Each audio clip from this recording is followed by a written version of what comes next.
Hi, everyone. My name's Scarlette, and I'm with a nonprofit called The Ring of Democracy. We are a nonpartisan nonprofit, and today we are here just to give some voter education. We invite candidates to come and speak with us. We invite the candidates and their opponents so that you, the voter, can get a better idea of who you want to cast your ballot for. Today, I am very excited to have with me Mr. Jonathan Cook, and he's running for Natomas School Board. Is it Area 3? That's right. All right. Welcome. Thank you so much for coming. Thank you for having me. So, I'm sorry, this is just the first time that we're meeting. Tell me a little bit about yourself, not as a candidate, but as a person. Yeah, well, thank you for having me. My name is Jonathan Cook. I'm running for Natomas School Board for Area 3, like you mentioned. I'm a nonprofit director. My career has been in the nonprofit sector, primarily working with youth around mental health and after-school programs. And I currently work in affordable housing advocacy, so thinking about our community holistically and really viewing both supports for mental health and housing as foundations for a healthy community. Wow. So you work with youth. Is that what actually inspired you to run for this particular seat? Yeah, so I'm running for this seat because of my long career working with youth, especially around mental health and vulnerable populations like LGBTQ youth. This is my local community, very hyper-local, and wanting to make sure that we have representation on our board that supports everyone in our community. And I feel like our current representation, my opponent isn't currently representing all of our communities, in particular our LGBTQ students or LGBTQ educators. And just more kind of a philosophy about how a board trustee can bring resources to the district and really prioritize our budget as a statement of our values and investing in our budget to make sure that our students are succeeding and their literacy and math, that we're supporting mental health, that we're supporting families so that their students are able to succeed, and ultimately so that our community and our students who are graduating from high school are college and career ready. So thinking about building on all of the experiences throughout my career and the skill sets that I have, really wanting to put my hat in the ring and see if I can make a difference in my local community. That's great. Good for you. Takes a lot to run for office, so that's brave. You know, it's a brave thing to do for anybody to run. Right. Have you ever run for any kind of office before?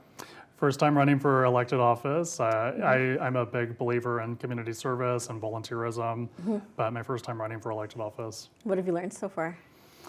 It's busy, especially when you have a full-time job, and for some of these smaller local races, it's not like you have a huge team. So, you know, it's often juggling a lot of different demands for your time and schedule. So that's been a little bit of a learning experience, but I'm also enjoying it because I'm talking to so many of my neighbors, learning from our fantastic educators in Natomas, and really optimistic about the future. So I'm really enjoying it so far. Good, good. Well, I'm glad. So what do you think would be the biggest needs in Natomas as far as school board? Like, what is the school board not doing per se that they need to focus more on, or something that's lacking that you see that could happen? Is there anything that comes to mind? Yeah, a few things that I've learned in talking with my neighbors and families in our neighborhoods. You know, there's definitely a need for a bigger investment in special education.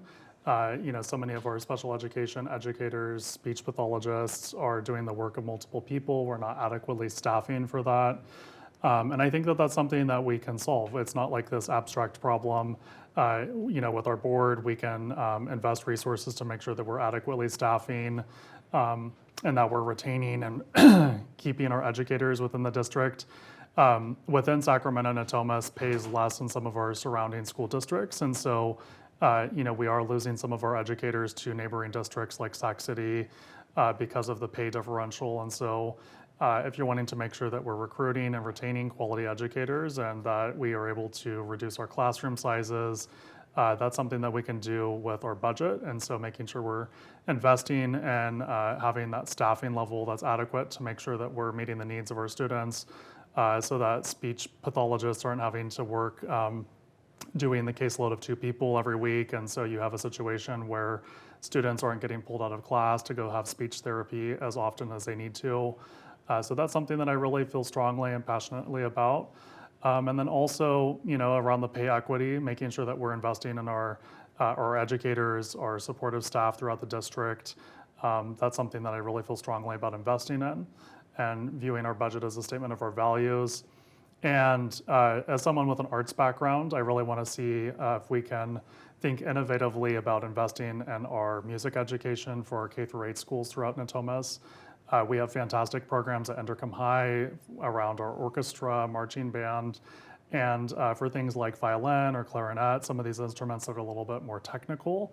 You need to start students learning those things earlier, like in middle school and even elementary school, so that they'll be able to succeed when they get to high school. And what we know is that the arts, music is a big driver of the economy.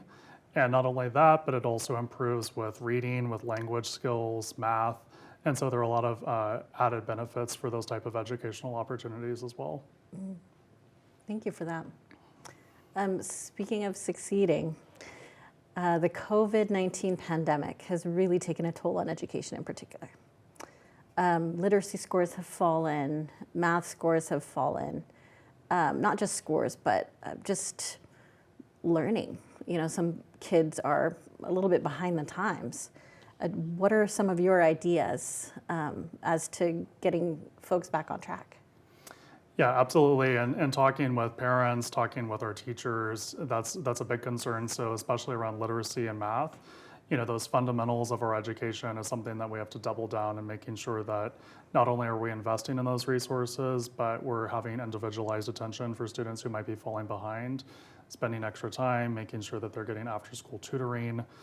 That's a big priority. And as someone who ran a nonprofit during COVID, just realizing, all of the different ways that impacted our communities.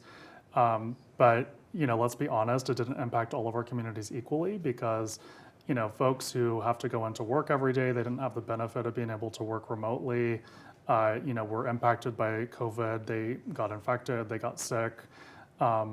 And for low-income communities, low-income families, they might have fallen behind in ways that others didn't. And so making sure that we're supporting the most vulnerable in our community and making sure that we have an equity lens that we're looking through when we're making sure that we're providing those supports that we need. Especially around mental health, the COVID-19 pandemic really highlighted the fragile nature of our communities in many ways. And as someone who has a community mental health background, that's something that I want to make sure that we continue to support. Natomas has a really fantastic mental health support system within our schools. We have, a psychologist and social workers at each school site, but making sure that we continue to build on that and make sure that our students and families have the support they need. Speaking of support, what about after-school programs? How important are the after-school programs to the budget compared with all of the other things that we need money for as well? And how do you think that impacts families and how engaged they are with the school? Yeah, it's a huge impact for families. After-school care is something that impacts families every day, and something especially for working families. So making sure that we're continuing to invest in that, making sure that we have robust after-school programs around additional tutoring or college and career pathways. So definitely want to make sure that we're continuing to build on that and supporting our students and families in that way. What ideas do you have to get families more involved with the schools in general? Yeah, I think that's the recipe for success, right? If you're able to have parents and guardians and families who are really actively engaged in their students' education. So, making sure that we're having after-school nights and back-to-school activities, but beyond that, also thinking about in ways that we as a district are able to engage with families to really make sure that they're supported, whether it's around extracurriculars like sports or music. We have great programs for families who need additional support, like Joey's Food Locker, making sure that some of our vulnerable families are supported and some of their basic needs. So continuing to grow on that's something that I would prioritize.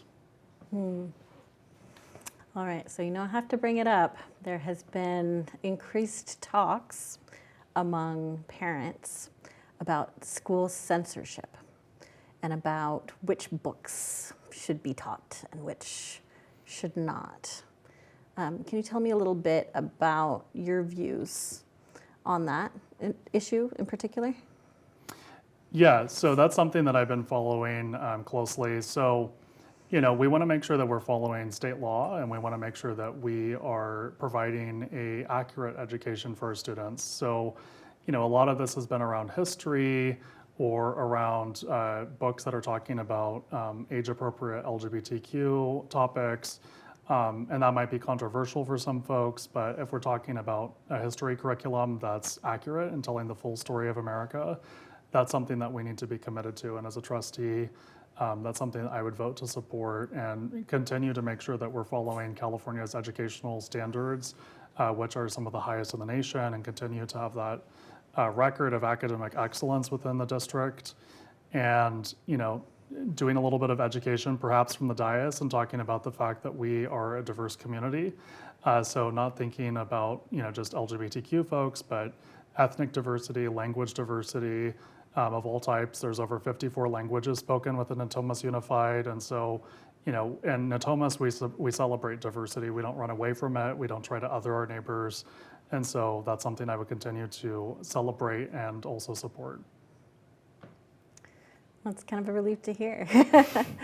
But my opinion doesn't count, folks. It's all you. What about, speaking of diversity, we want to make sure that students, like you said, are feeling welcomed and they're feeling safe in their schools. What are some things that we could implement, or some things that have been working, some things that haven't been working, as far as school safety and making sure that kids are feeling welcome? Yeah, school safety is paramount, right? That's our number one responsibility, is to ensure the safety of our students at school every single day, as well as for our educators and staff who are working hard to make sure that they're provided with fantastic education. And I think more broadly, for these diverse communities, making sure that we are creating a culture of belonging, making sure that we are supportive of diversity, equity, and inclusion efforts. And it's encouraging to see the district having, posters and signage around cultural diversity, celebrating, LGBTQ awareness. But I think going further than what we've already done, I think we have work to do to, match other school districts within our region, to acknowledge the full history of America, and to celebrate all of the diversity that we have within the district. I would support implementing a land acknowledgement that we would read at board meetings. That's something that the city does at City Council, and something that other school districts do as well. So thinking about other ways that we can show up and support our diverse backgrounds that are represented within our students, as well as within the community at large. For the audience at home, would you mind explaining what a land acknowledgement is? Yeah, absolutely. So acknowledging, where we are, that we are in a country that, is on occupied land for indigenous and native communities, and talking about the people who were stewards of this land before we lived here. We have a federally recognized tribe, the Wilton Rancheria, here within Sacramento County. And so, when you're talking about history and social studies, it's learning about the history of America and how, Native Americans and indigenous populations were, negatively impacted by colonization and the legacy of slavery within this country. So telling the full story of America, as well as acknowledging the people who were here originally, who are still here, and who are stewards of this land. Thank you. Thanks for that. What makes you eminently qualified for this particular position? I know that you're new. I know that you've worked in other public sector work, but what is your pitch to the voters? Why vote for you? Yeah, great question. An election is a job interview in many ways. I think, for my background, right, as an executive, someone who manages budgets, who manages staff, who has worked in spaces dealing with public policy, being able to deliver budgetary asks from, city to federal government, being able to work with, diverse communities, with different stakeholders. That's been my entire career, and the majority of which has been supporting youth and families. And so that's my passion, that's my background professionally as well as personally, and really wanting to make sure that we're representing all of our students and not just, focused on some of these culture wars, as I would call them, some of the noise that might exist out there, because our responsibility as a board trustee is really to make sure that we are supporting our students and our educators, and making sure that our budget is supporting them, that we have that fiscal and fiduciary oversight responsibility, so forecasting into the future. Natomas is fortunate because we're a growing school district when many in the region are contracting, and so making sure that we're planning for the future needs of our community, as well as supporting our existing students and teachers. So I hope folks will be able to support me and vote me in as their next trustee on November 5th, and hope that I can represent my community well. Speaking of budgeting, the California state budget just slashed the education budget. And a lot of schools school districts are having to kind of be creative in what they're going to be doing with more need and less money. So what are your thoughts around that? Like, what can we do as a community to help mediate that? I mean, just your perspective. Yeah, so no doubt that it's been a challenging budget year for the state, but we're fortunate in Natomas to have a very healthy reserve. To their credit, they've been very forward-thinking and making sure that we were planning for a rainy day, and so we do have a very healthy rainy day fund. And we're a growing district, and so that increases the revenue and matching dollars that we're able to bring in from the state.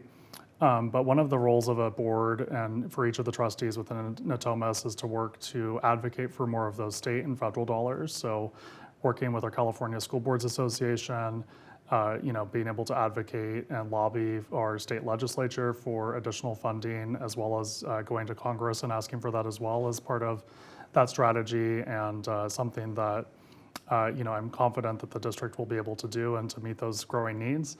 But we're fortunate to be in a good position, but making sure that we're doubling down on the resources that we need to meet our current needs, as well as forecasting for the future, so that we're not running into a situation where we're having to contract or make budgetary cuts, which is the worst case scenario, something we want to avoid.